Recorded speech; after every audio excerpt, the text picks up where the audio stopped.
நான் காலையில் வந்துருச்சேன் தாய் கிழவி எப்படி இருக்கேன்னு கேட்பேன் நான்.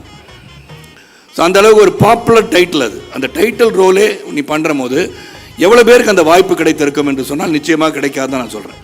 அதற்காக உழைப்பு இருக்கணும், உறுதி இருக்கணும், தன் மீது நம்பிக்கை இருக்க வேண்டும். தன் மீது உழைப்பு, உறுதி, நம்பிக்கை அதெல்லாம் இருந்தனால தான் 50 இயர்ஸை நெருங்குகின்ற கலையரசி ராதிகா அவர்கள் இன்றும் உங்கள் மனதிலே நின்று கொண்டிருக்கிறார் என்று சொல்லணும். It is not a easy task for women to succeed in this life. ஏன்னா அவங்க வந்து வெற்றி பெறுகிறார் என்று சொன்னால் அதன் பின் இருக்கிற உழைப்பு, அவர்களுடைய சாக்ரிஃபைஸ் என்னெல்லாம் சந்திச்சிருப்பாங்க, எப்படி ஒரு வெற்றியை கொடுக்க முடியும், தொடர்ந்து வெற்றியை கொடுக்க வேண்டும் என்ற ஆவா, இந்த கலையின் மீது ஆர்வம். அதனால் தான் கலைஞர் அவர்கள் கலையரசி என்ற பட்டத்தை அவருக்கு கொடுத்திருக்கிறார்கள். ஏன்னா என்னுடைய மனைவி வெற்றி பெற்றால் நான் வெற்றி பெற்றது போல் எடுத்துக்கொள்வேன். ஏன்னா அந்த தாய் கிழவியின் படம் பார்த்த உடனே தி இம்பார்ட்டன்ஸ் ஆஃப் விமன் சொல்லியிருந்தீங்க. That is very very touching to me. Godmother தான் தாய் கிழவி. ஊர் பக்கத்தில் தான் தாய் கிழவினா வந்து தெய்வீகமான ஒரு பிறவி என்று எடுத்துக்கொள்ளலாம். அந்த அளவுக்கு வந்து அனைவரையும் கட்டி காத்து சிறப்பாக அரவணைத்து செல்கின்ற ஒரு பண்பை உடையவர் தான் தாய் கிழவி.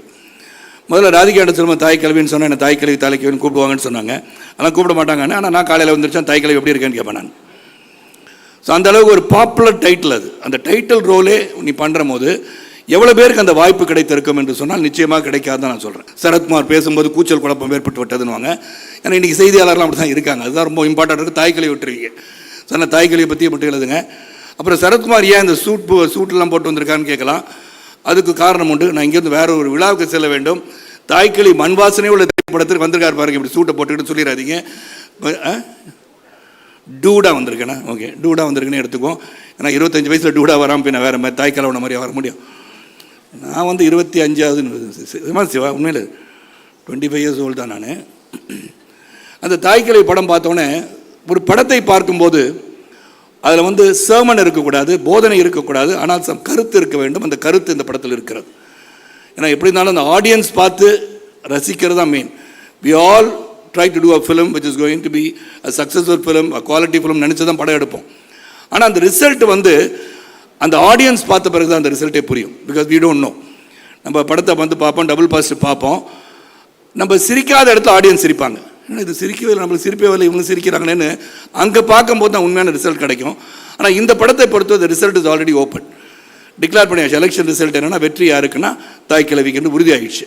அது எந்த ஒரு இதுவும் கிடையாது. ஆனால் ஆப்போசிட் டெபாசிட்டும் இழக்க மாட்டேன். என் படம் நல்லா தான் இருக்கும். ஆழி படம். இதில் அந்த படத்தை பற்றி சொல்லிட்டு நான் விடைபெறுகின்றேன். ஏன்னா ஒரு படத்தை பார்க்கும்போது அது ஹைலி இமோஷனல் படமாக இருக்கும். வந்து யூ ஸ்டார்ட் டியரிங், கண்ணில் நீர் வடியும் அளவுக்கு ஒரு இமோஷன் இருக்கும். It will choke you. அதெல்லாம் இந்த படத்தை பார்க்கும்போது சிரிச்சுட்டு இருக்கும்போதே கண்ணில் தண்ணி வந்துருச்சு, அழுகும்போது கண்ணில் தண்ணி வந்துருச்சு.